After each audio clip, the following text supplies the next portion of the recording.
एक गांव में सोहनलाल अपनी पत्नी के साथ रहता था। सोहनलाल की पत्नी का नाम था सुमित्रा।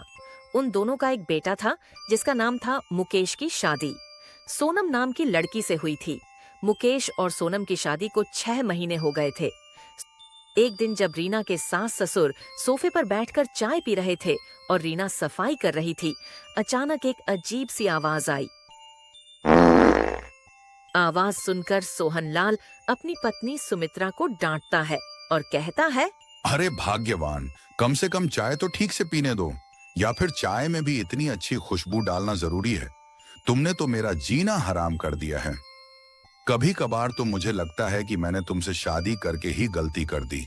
तुम्हारी इन अजीब सी आवाजों से मैं तंग आ गया हूँ। पता नहीं अब कितने दिन और तुम्हें झेलना पड़ेगा। अरे जी, कैसी बातें कर रहे हैं भला। ऐसे काम मैं क्यों करूंगी? ये सब मैंने नहीं किया है। पता नहीं कहाँ से इतनी गंदी बू आ रही है।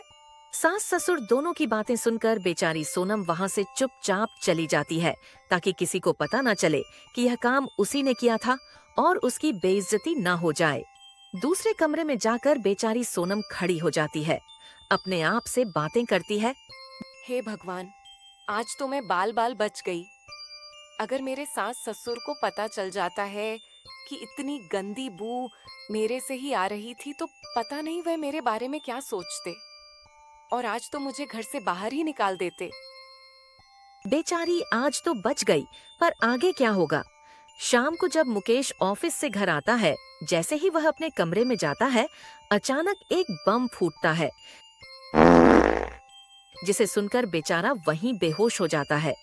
सोनम यह सब देखकर हैरान हो जाती है क्योंकि यह काम उसी ने तो किया था, लेकिन अब बेचारी बता भी नहीं सकती थी। वह तुरंत उसको होश में लाने की कोशिश करती है और पानी डाल देती है। जैसे ही मुकेश को होश आया तो वह तुरंत उठकर बोला, सोनम, एक बात बताओ, क्या तुम हमारे कमरे की सफाई नहीं करती हो? जो हमेशा ही इस कमरे से इतनी गंदी बू आती रहती है, और मुझे तो लगता है कि कहीं ना कहीं जरूर कोई चूहा मरा पड़ा है। कल सुबह उठकर सबसे पहले तुम इस कमरे की अच्छे से सफाई करोगी, बाद में और कुछ काम करोगी। हाँ जी, सुबह उठकर मैं सबसे पहले इस कमरे की सफाई करूंगी। अब बेचारी उसका यही जवाब दे सकती थी, सच्चाई तो बता नहीं सकती थी। अगली सुबह उठकर जब वह शौचालय जाती है, हे भगवान, आज भी मेरा तो काम नहीं बना। अब पता नहीं मेरा पूरा दिन कैसे निकलेगा, और कहीं मेरे सास ससुर को पता ना चल जाए कि इतनी अच्छी खुशबू का कारण मैं ही हूँ। सोनम किचन में खाना बनाने के लिए चली जाती है। जब वह खाना बना रही थी तो उसकी सास भी पास में खड़ी थी। तभी एकदम से वही गंदी बदबू आती है। तब सोनम की सास कहती है, पता नहीं हमारे घर को किसकी नजर लग गई है।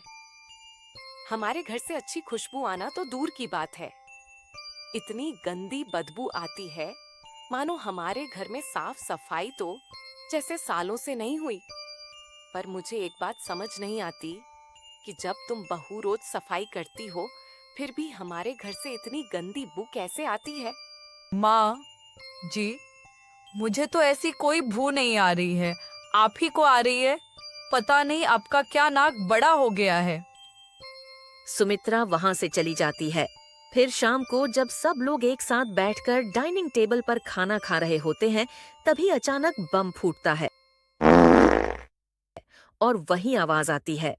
अब सोहनलाल गुस्से में होकर अपनी पत्नी से कहता है, भाग्यवान, मुझे तो लगता है कि 100% यह तुम्हारा ही काम होता है, क्योंकि जब भी तुम पास में होती हो तभी मुझे ऐसी गंध आती है। मुझे पूरा यकीन है कि यह तुम्हारा ही काम है। नहीं जी, आप कैसी बातें कर रहे हैं? आप हमेशा मुझ पर इल्जाम लगाते रहते हैं। मुझे नहीं पता ये गंदी बदबू कहाँ से आती है। मैंने तो खुद घर का कोना कोना छान मारा, लेकिन कहीं भी कोई भी चूहा मरा पड़ा नहीं मिला, और ना ही कहीं कोई घर में गंदगी मिली। फिर भी पता नहीं क्यों इतनी गंदी बदबू आती रहती है हमारे घर से।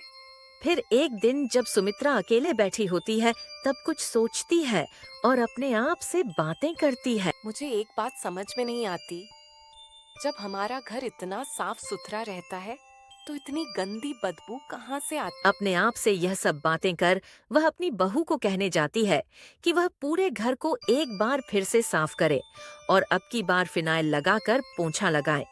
फिर देखती हूँ यह गंदी बदबू कहाँ से आती है। जब वह बहू के कमरे में जा रही होती है तो बहू अपनी माँ से फोन पर बातें कर रही होती है। अरे माँ सुनो, मुझे तो शौचालय जाना इतना भारी पड़ता है कि मैं लगभग 6 से 7 दिन तक भी अपना पेट हल्का नहीं कर पाती हूँ। अब आप ही बताइए मैं क्या करूँ। अगर ऐसा ही चला रहा तो मेरे साथ ससुर को सब पता चल जाएगा कि यह इतनी गंदी बदबू मुझसे ही आती है। अब मैं क्या करूँ माँ, तुम ही बताओ। अब मेरा पेट हल्का नहीं होता तो इसमें मेरी क्या गलती है? बेटी, इतने दिनों से तुम शौचालय जा रही हो पर तुम्हारा काम नहीं बन पा रहा है। अब ऐसे क्या तुम मरोगी? बेटी, ऐसी बीमारी तो किसी को भी हो सकती है। तुम अपने सास ससुर और अपने पति से बातें क्यों नहीं करती हो इस बारे में? नहीं नहीं माँ, अगर मेरे सास ससुर को पता चल गया तो मेरी बेइज्जती हो जाएगी। फिर मेरी कोई इज्जत नहीं रहेगी। नहीं बेटी, अगर तुम बात नहीं करोगी तो मैं घर आकर तुम्हारे साथ ससुर को सब कुछ बता दूंगी। और गलती से माँ बेटी की यह सारी बातें सुमित्रा सुन लेती है। तो अब पता चला कि आखिरकार चोर कौन है और यह इतनी गंदी बदबू कहाँ से आती है। हे भगवान, मैंने तो कभी सपने में नहीं सोचा था कि मेरी बहू इतनी गंदगी भरी निकलेगी और इतनी बड़ी बात हमसे छुपाएंगी। सारी बातें सुमित्रा अब सोहनलाल को बताने चलती है। वह सोहनलाल को सारी सच्चाई बता ही रही होती है कि उसका बेटा मुकेश ऑफिस से घर आता है। वह उसको भी सारी सच्चाई बता देती है कि कैसे उनके घर से इतनी गंदी बदबू आती रहती है। सोनम, जरा इधर तो आओ, मुझे तुमसे कुछ बात करनी है। अपने पति की आवाज सुनकर सोनम बेचारी हैरान तो हो जाती है, पर वह थोड़ा जल्दी जल्दी आ जाती है और आकर कहती है, बताइए जी, क्या काम है और आपको मुझसे क्या बात करनी है? सोनम, क्या तुम्हें कब्ज की समस्या है? और अगर यह समस्या है तो तुमने मुझे बताया क्यों नहीं? अरे तुमने पूरे घर को इतनी गंदी बदबू कर करके बिल्कुल सड़ा रखा है। अगर तुम मुझे पहले बता देती तो क्या मैं तुझे दवाई नहीं दिला सकता था? अब सोनम को पता चल गया कि अब उसकी गंदी आदत सबको पता चल चुकी है, पर बेचारी शर्मिंदा होने के अलावा कर भी क्या सकती थी और फिर से बम फटता है। सुनो जी, मुझे आप सभी से माफी मांगनी है और मैं यह समस्या आप सभी को नहीं बता पाई। मुझे तो शादी से पहले भी कब्ज रहती थी और अभी यहाँ पर भी है। अरे बेटा, इसमें बेइज्जती की क्या बात थी? बीमारी तो किसी को भी हो सकती है।